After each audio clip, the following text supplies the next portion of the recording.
Posted by you/True Nefariousness 462. To preface this story, I'm going to start with my opinion. I do not believe what my daughter did was wrong.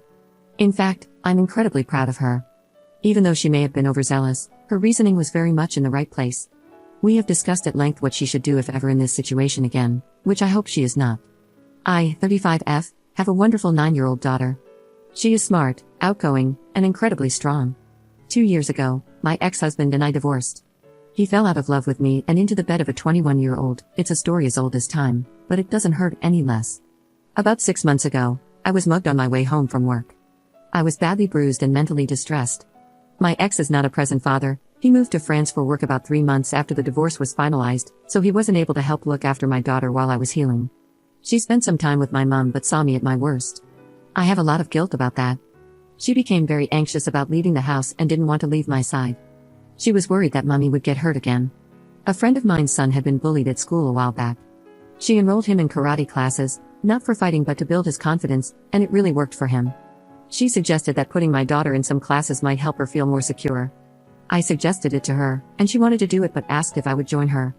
To be honest, it was probably a very good decision. I spoke to the sensei, explained the situation, and asked if I could sit in on the beginner's class with her. He agreed. We both loved it. She picked it up so quickly and enjoyed the play activities with the other children. A few months in, she was leaps and bounds ahead of me and ready to train with a more advanced group of students. The bonus was that the advanced kids class took place after the beginner adults class. So, we changed our schedule. I started training with adults while she continued with the advanced kids. She picked it up so quickly, and her confidence in her abilities soared. A few times when we've been out, she's noticed things that worried her, like someone walking towards us. She'd grip my hand a little tighter and move herself in front of me. I keep reminding her that I'm the adult, we are safe, and this is not her burden. For anyone wondering, mental health care is hard in the UK. We are not very well supported. She has spoken to a school counselor, and while she hasn't indicated she needs further help, we are on a waiting list. Therapy never hurt anyone, so why not pursue it? But I can't afford private care, and the NHS takes a very, very long time. Fast forward a few weeks. Last week was her first week back at school after the summer holidays. There was a new student in her class, whom we'll call Alex. Alex and my daughter have become fast friends. She couldn't stop talking about him on Monday when she came home from school. Alex likes this food, Alex likes this TV show, Alex said this, Alex did that, etc. It's adorable, but my daughter has taken it upon herself to be Alex's bodyguard. Alex is a very expressive child. They wear a school uniform, but Alex likes to wear nail polish. He has long hair, often styled in a plait or pulled back. He decorates his shoes with bows and wears whatever he feels comfortable in. His parents are amazing too. They've been so welcoming to both my daughter and me. We even shared drinks over the weekend after the incident. They are wonderful people. So, the incident. Last Thursday, Alex changed his black nail polish to a deep plum purple. Some boys in their class decided to show how poor their upbringing was by telling Alex, "You're a boy. You shouldn't wear girly things because that's what makes you gay." Both Alex and my daughter told them to shut up and bother someone else. One of the bullies then said, "If you're wearing girly stuff tomorrow, I'm going to kill you." Yes, you read that right. My daughter, being a defiant little menace, decided not to tell an adult. We've had a very long conversation about this, don't worry, and handle it herself. Alex also decided to respond in his own way. Friday morning rolled around. The plum nail polish was gone, replaced by the most beautiful, vivid pink you've ever seen. This was like waving a red flag in front of the bullies. One of them marched up to Alex and told him he was going to kill him at lunchtime. My daughter told the bully he could try, but she wouldn't let him. At lunch, true to his word, the bully ran at Alex. My daughter took him out. Now, bear in mind that, up until this morning, I only had the details from 2 9-year-olds. When Alex told me she flew, I was skeptical. He said she punched the boy in the face, made him bleed, and now he's petrified of her. I got a phone call from the school after lunch asking me to pick her up because she had been suspended for fighting. Alex refused to leave her, saying if she was suspended, so was he because it wasn't her fault. Alex's dad arrived at the same time I did to collect our kids. The headmaster told us that an investigation was pending and that we would be called in for a meeting on Monday. When my daughter told me the full story, I was livid. I asked why she didn't tell a teacher. She said she wanted to handle it so the bully would know he couldn't threaten people, but she did tell a teacher afterward, who didn't believe her. This made me even angrier. I contacted Alex's parents, and we discussed the situation. This morning, at 8 a.m., I sat in front of the headmaster. He began by bemoaning how my daughter had brought violence to the school, broken a boy's nose, and, I kid you not, how this was unladylike behavior. I was honestly aghast. "We are a zero-tolerance school when it comes to violence," he said. My daughter had been standing on a small wall at the edge of the playground, keeping watch. When she saw the bully running toward Alex, she launched herself off the wall, punching him midair. She landed on him and locked his arms until the playtime supervisor arrived.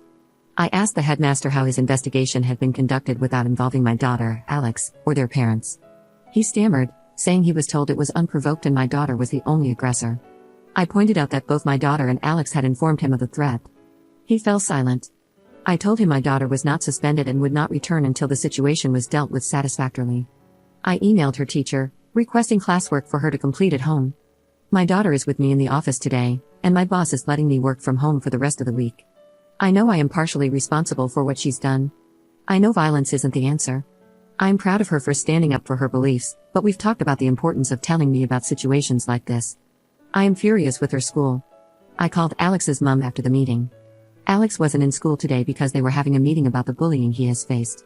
Alex's mom supports my actions and plans to pull Alex out of the school if the response is inadequate. There aren't many primary schools locally with available spaces, but I am deeply unhappy with how the headmaster has handled this situation. Thanks for listening. I just needed to word vomit into a void. Update 1 day later. Firstly, I want to thank everyone in the comments for showing support and sharing your own stories. I honestly thought, and still do to some extent, that I'd messed up and failed my daughter. I thought her need to protect came from seeing me so broken. A comment, which I've now lost, said something along the lines of, "Mummy got hurt by bad people, and now her friend is being threatened, so she wanted to stand up for us." As honorable as that is, I don't want my little girl to feel that way. I want her to be a child for as long as she can be. I want her to play with her friends and have no cares in the world apart from who's going to be the goalkeeper or whether she wants ham or turkey on her sandwich. Do you know what I mean? I spent some time with her over the weekend and last night reassuring her of that fact. I told her that I am always in her corner, always right behind her, and will always believe her, no matter what. She has promised me going forward that she'll always tell me everything, from the small things to the big things. I'm her mom, no matter her age, she's always going to be my baby, and I'll always go to bat for her. We've also discussed whether she feels safe at school and if she thinks the teachers would have dealt with it had she told them. She said she feels safe, but she doesn't know if they would do anything because she's never asked. This is something I'll be keeping an eye on and discussing with other parents to see if their children have similar feelings. Now, onto the update. My daughter is suspended until Wednesday. I had a meeting with the deputy headmaster because the headmaster was unavailable today. Alex's mom, who, for ease, I'm going to call Joanne, had a meeting with him yesterday afternoon. For context, my meeting with him lasted about 20 minutes. Joanne kept him locked in the office with her for nearly 2 hours. In those 2 hours, she made him go through the anti-bullying policy chapter and verse, explaining each point. Joanne told me she got him to admit that what the other child said to Alex alone should have been grounds for punishment. He still claims he hadn't been told about the threats and wants to open an investigation into his staff to get to the bottom of it. Joanne told him she didn't care how he handled his staff right now. She said he needs to stop trying to place blame elsewhere and take accountability. Her first and only concern was that her child had been at the school for less than a week and had already received 2 death threats, yet the only person being punished is the one who stood up for him. He reiterated that, "We have a zero-tolerance policy," to which Joanne stopped him mid-sentence and asked why her son wasn't included in that policy. He apologized and said, "I can see how that could look that way," but hasn't said how he plans to fix it because he needs to do another investigation. I'm starting to think he has a word of the day calendar or something. My meeting with the deputy head was very basic. I think it was essentially just to placate me, but I've documented everything in case I need to revisit this. My daughter has been suspended for fighting, but she can return to school tomorrow morning. I asked if the other child would be punished but was told they couldn't discuss the other child. Honestly, that's fair, but I'll be monitoring the situation. There will be no behavior report or forced apology. Last night, we went to Alex's house for dinner. Alex keeps telling my daughter, "You're on my Christmas card list for life." I don't know where he got that from, but they think it's hilarious. My daughter has convinced Alex to try karate, and they're very excited. It's karate night for us on Thursday. I'll be talking with Sensei Paul about the altercation, just so they can chat about safety and when to fight. More than anything else, I just want her to be safe. She's not an army, she's still a little person and needs to remember that sometimes.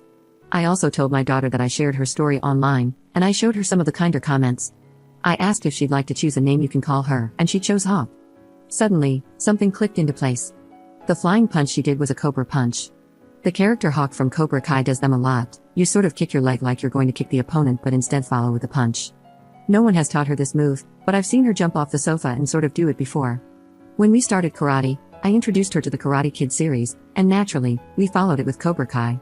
She's absolutely obsessed with Hawk and Tori. Minor spoiler for Cobra Kai, please don't talk to her about the end of the last season, she's very upset with Tori right now. We've since had another discussion about not replicating things we see on TV and in movies. Parenting is hard, and the teen years are still ahead. I might just dye my hair gray now and get it over with. One more thing I'd like to address. I received 2 really horrid DMs regarding Alex's gender identity and orientation. Firstly, they're 9. He's figuring out who he is. If he's LGBTQ+, then that's who he is. But it's no one's place but Alex's to determine that. He likes bright colors, makeup, and nail polish. He's unapologetically himself, and we could all learn a thing or two from that. Anyway, Hawk saw some comments suggesting she deserves a treat. Many of you mentioned ice cream, but she doesn't want that. She wants a sword. Apart from being terrifying sometimes, I think she's going to be okay. I'm going to buy her a play training sword and maybe some books about the samurai. If anyone has other suggestions, I'm all ears. I don't know if samurai will be a good or bad role model, but she's developed a passion for martial arts, and I'm all about supporting physical activities while mixing in some history. I'm sorry, I intended to keep this brief, but I just seem to waffle. I think I need to find more adults to talk to, haha. I was never much into journaling growing up, but I can see why people do it. It's nice to get everything in your head out and onto paper. Things seem much simpler that way. Anyway, I'm not sure what the future holds, but I know we'll tackle it head on, sword in hand, apparently.